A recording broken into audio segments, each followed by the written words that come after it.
തദ്ദേശ സ്വയംഭരണ സ്ഥാപനങ്ങളിലേക്കുള്ള തിരഞ്ഞെടുപ്പിനോടനുബന്ധിച്ച് സുപ്രധാന പ്രസ്താവന പുറപ്പെടുവിച്ച് Syro Malabar public affairs commission. സമ്മതിദാന വിനിയോഗം അവകാശവും കടമയും എന്ന തലക്കെട്ടോടെ തുടങ്ങുന്ന പ്രസ്താവന പുറപ്പെടുവിച്ച് Syro Malabar public affairs commission chairman Mar Andrews Thazhath. പ്രസ്താവനയിലേക്ക് ഡിസംബർ മാസം 9, 11 തീയതികളിൽ കേരളത്തിലെ തദ്ദേശ സ്വയംഭരണ സ്ഥാപനങ്ങളിലേക്കുള്ള തിരഞ്ഞെടുപ്പ് നടക്കുന്ന സാഹചര്യത്തിൽ വോട്ടർ പട്ടികയിൽ പേരുള്ള സീറോ മലബാർ സമുദായാംഗങ്ങൾ എല്ലാവരും തങ്ങളുടെ വിലയേറിയ സമ്മതിദാനാവകാശം വിനിയോഗിക്കണമെന്ന് Syro Malabar public affairs commission അഭ്യർത്ഥിക്കുന്നു. വോട്ട് ഓരോ പൗരന്റെയും അവകാശമാണ്. അതേസമയം ഈ ജനാധിപത്യ പ്രക്രിയയിൽ പങ്കുചേരുക എന്നത് പൗരന്റെ കടമയും ഉത്തരവാദിത്വവും കൂടിയാണ്. വോട്ടിംഗ് യന്ത്രത്തിൽ വിരലമർത്തുമ്പോൾ എല്ലാ ജനവിഭാഗങ്ങളുടെയും സംരക്ഷണത്തോടൊപ്പം തന്നെ കേരള ക്രൈസ്തവ സമുദായത്തിന്റെ അതിജീവനത്തെയും നിലനിൽപ്പിനെയും കുറിച്ചുള്ള ചിന്തകളും എല്ലാവരുടെയും മനസ്സിലുണ്ടാകണം. നമ്മുടെ നാടിന്റെ മതേതര സ്വഭാവം, മതസ്വാതന്ത്ര്യം, ഭരണഘടനാ മൂല്യങ്ങൾ എന്നിവ കാത്തുസൂക്ഷിക്കുന്നതും എല്ലാ വിഭാഗത്തിലുമുള്ള ജനങ്ങളുടെയും സമഗ്രമായ അഭിവൃദ്ധി ലക്ഷ്യം വെക്കുന്നതും ഇവിടുത്തെ വിദ്യാഭ്യാസ സാംസ്കാരിക മേഖലകളെ പരിപോഷിപ്പിക്കുന്നതും ന്യൂനപക്ഷ അവകാശങ്ങൾ സംരക്ഷിക്കുന്നതുമായ ഒരു രാഷ്ട്രീയ സമീപനമാണ് മുന്നണികളിൽ നിന്നും സീറോ മലബാർ സമുദായം പ്രതീക്ഷിക്കുന്നത്.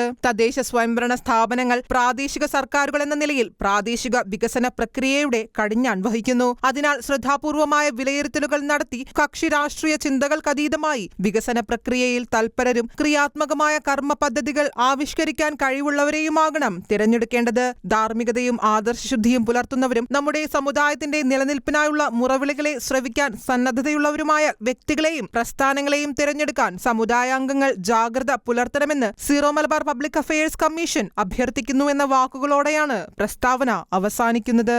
ഷെക്കേന ന്യൂസ്, കൊച്ചി.